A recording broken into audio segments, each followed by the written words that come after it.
Don't ask me why, but recently I went on YouTube and looked up the term seeking validation. The results looked something like this. External validation. To get approval, right? People go on this journey in life trying to collect this direct approval. Right? Just get the approval. Just get the approval.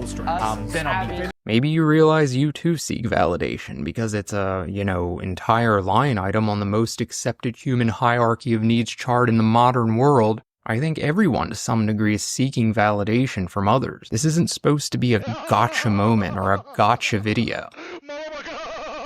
It's meant to be a moment where you quietly ask yourself, why am I so scared of people knowing I want validation?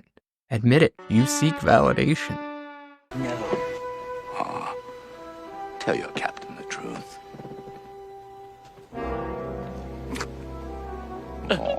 Say it. Say it.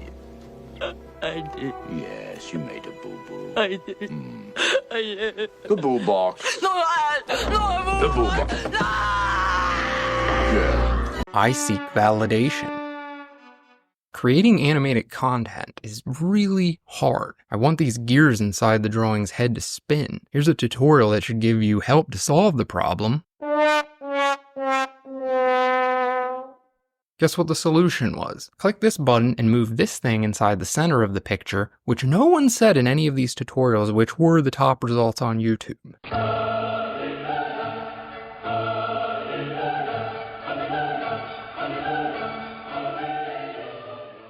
Why must you do this to yourself? This scene is only going to last 2 seconds, and no one will notice if they spin or not. But I want to know that I could figure it out. It brings me joy. Yes, that's true, but what else are you seeking? I just like the feeling of coming up with a creative solution to a problem. Yes, but if it's just the creative process you seek, why did you hit the publish button and go through the boring process of adding tags, keywords, and descriptions? I guess... Why do you feel frustrated when the viewer retention rate is low? Why do you keep checking the analytics to see if more views have come in?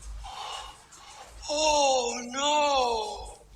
Oh no! Admit it, you seek validation.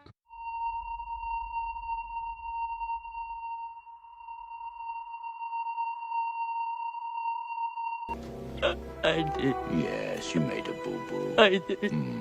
I did. The boo box. No, The boo box. Yeah.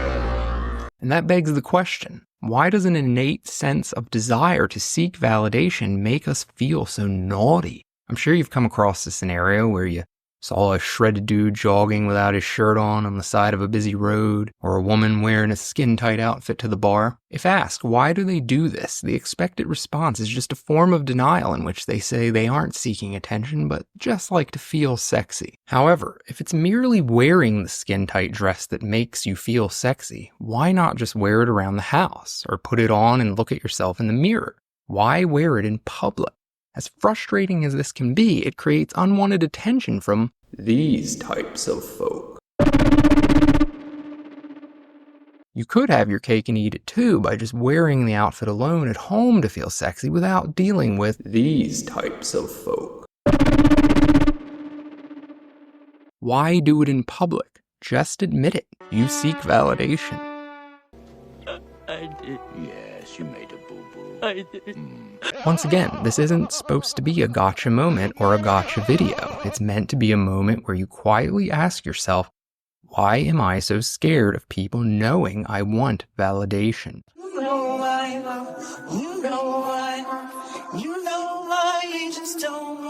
Well, people equate seeking validation to being obsessed with oneself. They will tell you to get over yourself. They will speak Psych 101 and tell you you're a narcissist, and consequently, you'll get quieter and quieter, smaller and smaller until you've fully withdrawn from society so no one can give you any more negative labels. Or maybe you'll use writing, social media, and texting to curate your thoughts. Make sure each phrase presents itself perfectly in a way that offends no one and impresses everyone. Then finally, everyone will like you and give you validation. So if seeking external validation is so bad, what should we do next? You know those pray away the gay camps uber Christian parents send their children to? We could start pray away the desire for validation camps. We could work real hard to make sure every boy and girl keeps any original thought, any original opinion locked in a box, a secret between their fleeting conscience and the universe from which it came. Could this be the utopia we seek? A world in which no one thinks highly of themselves. A world scared to compliment itself. What next? You know those voices in your head telling you, don't do this, that's bad, try harder, try less, don't share that thought, do share this thought, and so forth? Where do you think they come from? Perhaps they come from anyone who's ever had an effect on your life. Parents, teachers, friends, significant others, influencers. They all melt together to create you. So in a world where no one gives validation, how are you supposed to find it from within? That inner voice quite simply won't exist. So maybe we could try giving one another a small microburst of it each day and see what happens from there. Perhaps the ability to feel good about oneself would result in said person project that feeling good quality out onto the rest of the world. Then we get a nice little domino effect.